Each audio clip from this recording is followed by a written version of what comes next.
विष्णु गुरुदेव महेश्वर गुरुर्साक्षात् परं ब्रह्म तस्मै श्री गुरुवे नमः।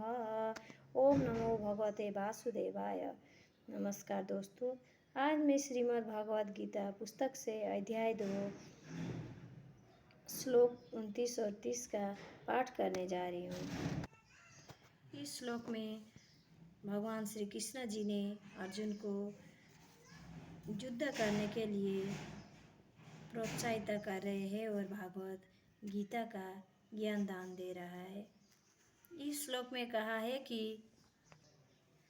आश्चर्यवतं पश्यति कचितमेनम् आश्चर्यवत वदित तथा एव च अन्य आश्चर्यवत च एनम् अन्य शृणोति श्रुत्वापि एनं वेद न च एव कथितम्। कोई आत्मा को आश्चर्य में देखता है तो कोई इसे आश्चर्य की तरह बताता है तथा कोई इसे आश्चर्य की तरह सुनता है, किंतु कोई इसको विषय में सुनकर भी कुछ नहीं समझ पाते, क्योंकि उपनिषदों के सिद्धांत पर आधारित है। अतः कठोपनिषद में इस श्लोक का होना कोई आश्चर्यजनक नहीं है। विशाल पशु, विशाल वटवृक्ष तथा एवं इस स्थान में लाखों करोड़ों की संख्या में उपस्थित सूक्ष्म कीटाणुओं के भीतर अणु आत्मा की उपस्थिति निश्चित रूप से आश्चर्यजनक है। अल्पज्ञ तथा दुराचारी व्यक्ति अणु आत्मा के स्फुलिंग के चमत्कारों को नहीं समझ पाता, भले ही उसे बड़े से बड़ा ज्ञानी जिसने विश्व के प्रथम प्राणी ब्रह्मा को भी शिक्षा दी है कोई न समझाए। वस्तुओं के स्थूल भौतिक बोध के कारण इस गुण के अधिकांश व्यक्ति इसके कल्पना नहीं कर सकते कि इतना सूक्ष्म कण किस प्रकार इतना विराट तथा इतना लघु बन सकता है। अतः लोग आत्मा को उसकी संरचना या उसके विवरण के आधार पर ही आश्चर्य देख रहे हैं। इंद्रिय तृप्ति की बातों में फंसकर लोग भौतिक शक्ति से इस तरह मोहित होते हैं कि उसके पास आत्मज्ञान को समझने का अवसर ही नहीं रहता। यद्यपि यह तथ्य है कि आत्मज्ञान के बिना सारों कार्यों का दुष्परिणाम जीवन संघर्ष में पराजय के रूप में होता है। संभवतः उन्हें इसकी कोई अनुमान नहीं होता है कि मनुष्य को आत्मा के विषय में चिंतन करना चाहिए और दुखों का हल खोज निकालना चाहिए।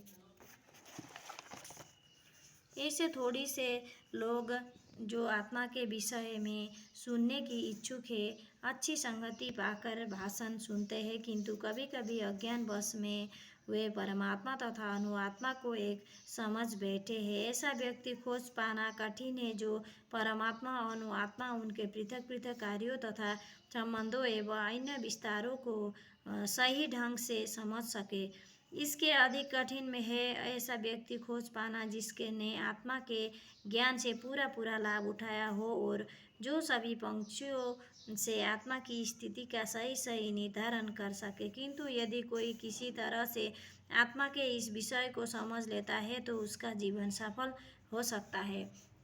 इस आत्मा ज्ञान को समझने का सरलता उपाय यह है कि अन्य मतों में विचलित हुए बिना परम प्रणाम भगवान कृष्ण द्वारा कथित भगवद गीता के उपनिषदों को ग्रहण कर लिया जाए। किंतु इसके लिए भी इस जन्म में या पिछले जन्मों में प्रचुर तपस्या की आवश्यकता होती है, तभी कृष्ण को श्री भगवान के रूप में स्वीकार किया जा सकता है। पर कृष्ण को इस रूप में जानना शुद्ध भक्ति की अहेतुकी कृपा से ही होती है, अन्य किसी उपाय से नहीं।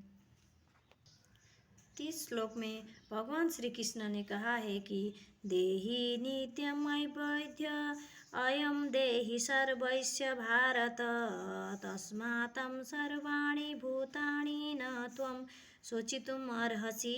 हे भरतवंशी, शरीर में रहने वाले का कभी भी वध नहीं किया जा सकता, अतः तुम्हें किसी भी जीव के लिए शोक करने की आवश्यकता नहीं है। अब भगवान अधिकारी आत्मा विषयक अपना उपदेश समाप्त कर रहा है। अमर आत्मा का अनेक प्रकार में वर्णन करते हुए भगवान श्री कृष्ण आत्मा को अमर तथा शरीर को नाशवान सिद्ध किया है। अतः क्षत्रिय होने के नाते अर्जुन को इस भय से कि युद्ध में उनके पितामह भीष्म तथा गुरु द्रोण मर जाएंगे, अपने कर्तव्य से विमुख नहीं होना चाहिए। कृष्ण को प्रमाण